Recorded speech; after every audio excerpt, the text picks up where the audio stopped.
I understand that the American ambassador will have a busy schedule because for 3 years we didn't have an American ambassador in Berlin, which was difficult enough. So now everybody wants to meet her, and it's a great honor and pleasure that Your Excellency, Ms. Ambassador, had time to meet us, and we are really happy to have you here, to have America back in Berlin.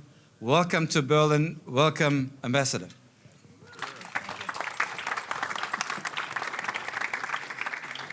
Thank you so very much for that warm welcome, and it's wonderful to be here, and I love to address the members of the Atlantik-Brücke.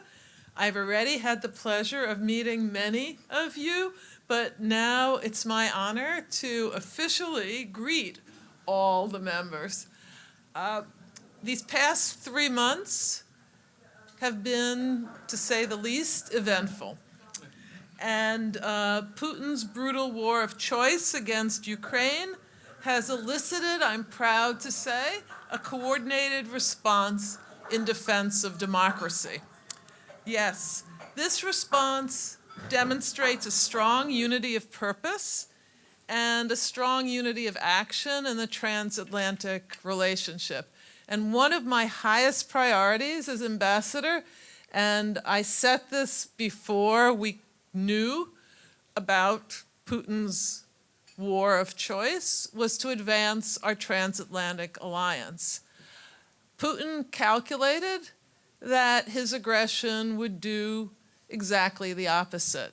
His was a miscalculation of the most brutal and unfortunate proportions.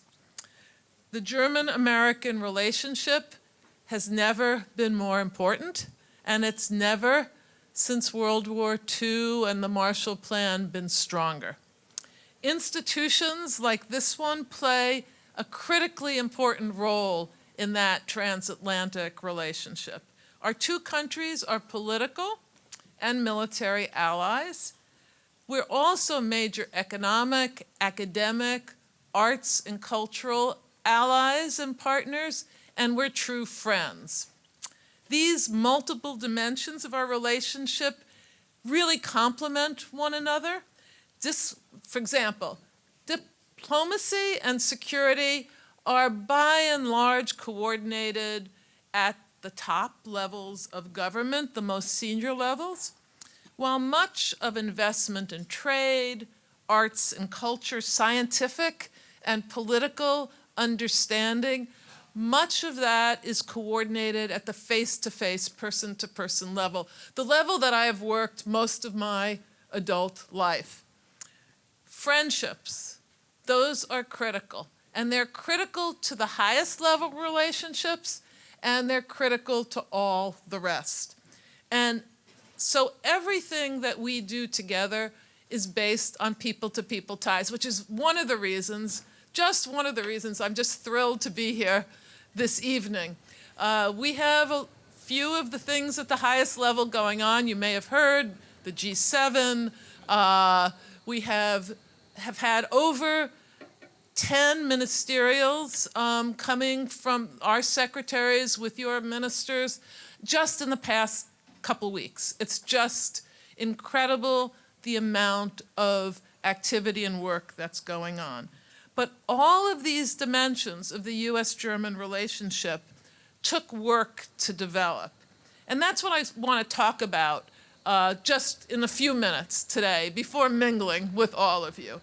All of these relationships are critical to our shared peace and prosperity. And all are based, and I can't emphasize this enough, all are based on a set of shared values that we must never take for granted. 2 weeks ago, my husband and I, my husband's name is Michael Doyle. Some of you may recognize his name as he's an international relations scholar, and he worked as special advisor for the Secretary General Kofi Annan at the UN for several years. We visited a town, a small city that I'd be willing to bet a lot of you have never been to, maybe some of you have never even heard of. It's a small city outside of Nuremberg, not far from Nuremberg, named Furtwangen. My father, Kurt Gutmann, was born there in 1910. He was the youngest of 5 children. In 1934, he was the first in his family to flee Germany, leaving everything behind. A few years later, he enabled the rest of his immediate family to survive by enabling them to flee Germany into India. He was living and working. He had started a business with an Indian partner in Bombay, now Mumbai. Why did they flee? Because they were Jewish. My father died suddenly when I was 16 years old, and although many questions about his early life remain unanswered, he taught me many essential lessons that guide my life and work. 2 in particular I want to mention here. First, there can be something good beyond evil if you work good and hard at it. And second, he taught me to always stand up firmly, staunchly, and early against all forms of discrimination, bigotry, and hatred. Those are life lessons that are well worth learning for every generation, and if possible, learning the easy way, not the hard way. And there are many, many differences between the lives and livelihoods of Kurt Gutmann and Erik Warburg, a founding member of the Atlantik-Brücke, but they also had much in common. Both left Germany with their families in the face of Nazi persecution of the Jewish population, and both became American US citizens. After World War II, Erik Warburg returned to Germany to participate in the rebuilding of Germany and to strengthen the ties between Germany and the US. He was convinced of the absolute necessity of rebuilding Germany to create a reliably strong ally, and not to repeat the profound problems of the post-World War I period. He believed in the importance of founding an organization like this one. My father could not return to Germany or live long enough to bear witness to it becoming a unified democratic country.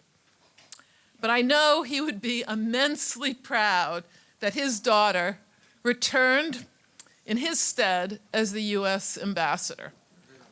So, thank you. Thank you.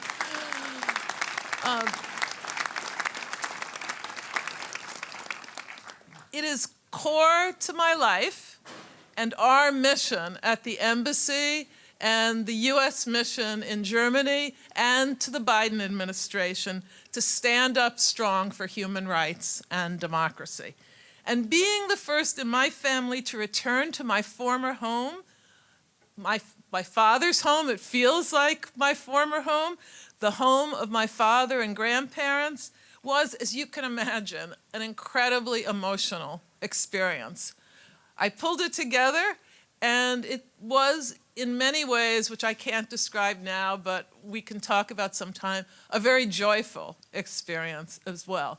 There is a way that one feels whole when one comes to a country that acknowledges its past, changes and becomes a staunch defender of human rights and democracy, and becomes a strong ally with the country of citizenship of those, many of those who had to flee. It's also just profoundly reminded me of the commitment that Germany has shown to the values that Erik Warburg and Kurt Gutmann shared. Teaching the history of the Holocaust so as not to repeat it, welcoming immigrants, and standing up for human rights. Today, Germany is one of the world's staunchest supporters of human rights.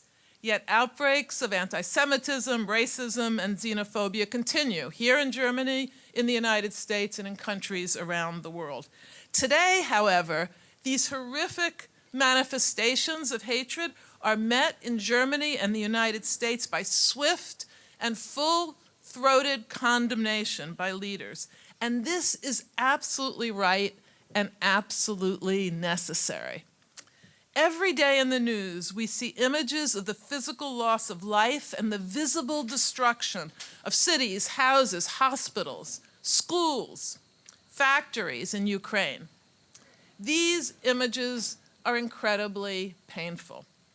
They recall a period in Europe's history we thought would never happen again. We were once again at a critically important juncture, a turning point in history, yes, a Zeitenwende, requiring creative and vigorous defense of our deepest values. Putin's aggressive war against Ukraine threatens our security and prosperity. It violently and blatantly disregards the democratic sovereignty and territorial integrity of nations. It blatantly and brutally threatens individual human rights, energy and food security, and a rules-based international order. The United States, I'm proud to say, is working closely with Germany and our other European allies, NATO, partners in the EU and beyond, to help Ukraine defend itself against Putin's brutal war of choice and to mitigate the economic and humanitarian impacts of Russia's invasion. President Putin banked on the West being split and Ukraine capitulating. On the contrary, Ukraine is standing strong and rightfully proud. They need our help. We are determined to give them all the help possible. The outstanding cooperation between the governments of the EU and the United States have never been more apparent than over the past few months. Yes, it's not easy.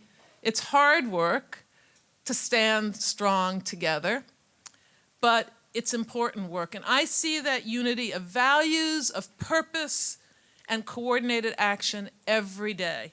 It informs our work with partners at all levels of the German government and, importantly, in German civic society. It is amazing what public opinion has done over the past several months in shifting to support the military buildup, and let's call it what it is, the necessary military buildup in Germany to ensure the full defense of Ukraine and the defense of Germany itself.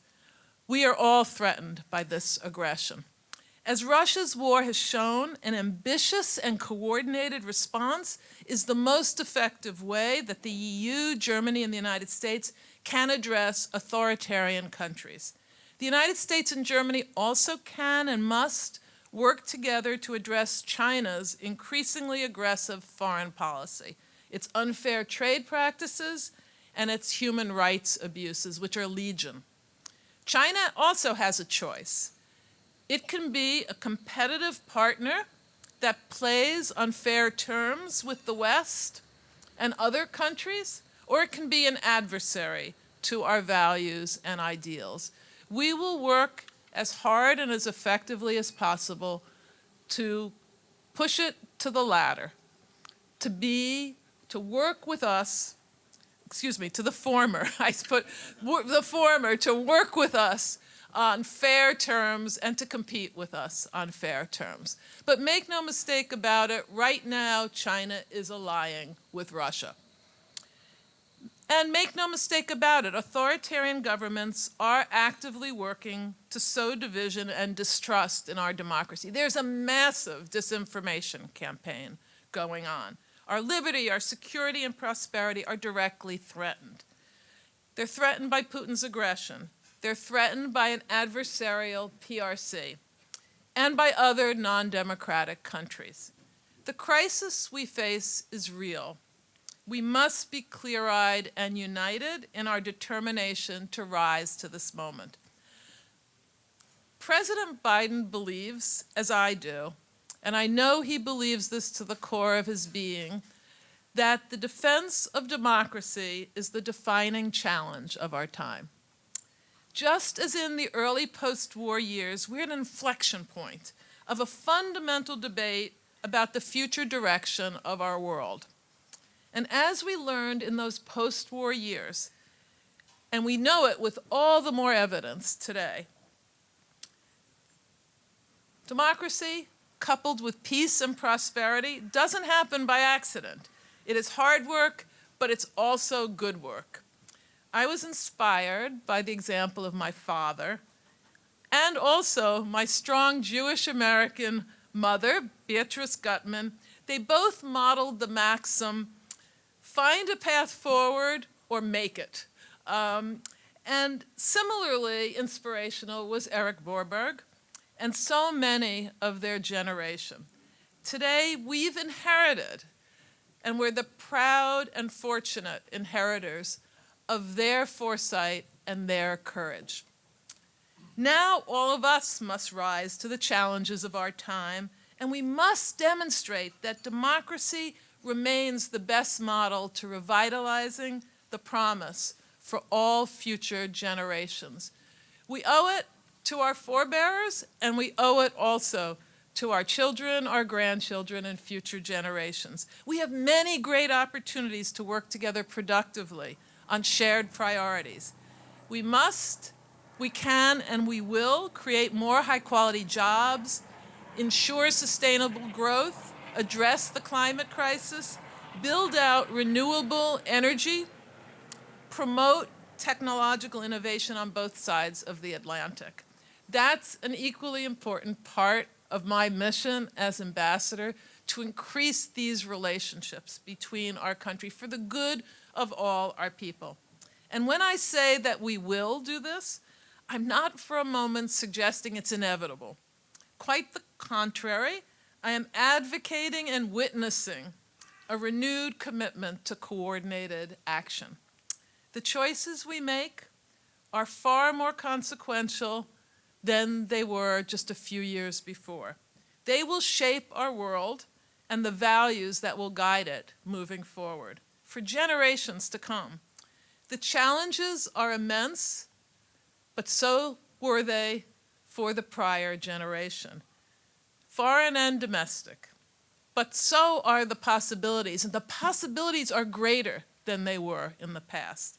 The responsibility to make the most of our freedom and our opportunity is precisely what distinguishes democracies like the United States, Germany, and our allies from authoritarian regimes. A spirit of what I call inclusive innovation enabled us to build a post-World War II world order, an order based not just on military power, but also on principles, the rule of law, human rights, freedom of speech, the press and association, freedom of religion, and justice for all. Inclusive innovation is precisely what we need now to put increasingly into practice. We must open our doors to refugees. We must open our decision-making to the underrepresented. And when we work inclusively, our countries together become both more innovative and more democratic. We must be firm and resolute and ambitious in our resolve to aid Ukraine, to combat climate change, and to make our countries ever more inclusive, innovative, and democratically impactful. These are the most lasting and inspiring examples of the likes of Eric Warburg and the lesser known but equally inspirational to those who knew them, Kurt and Beatrice Gutmann. Thank you so very, very much for being here. Thank you. And I look forward to talking with you all. Thank you. Thank you.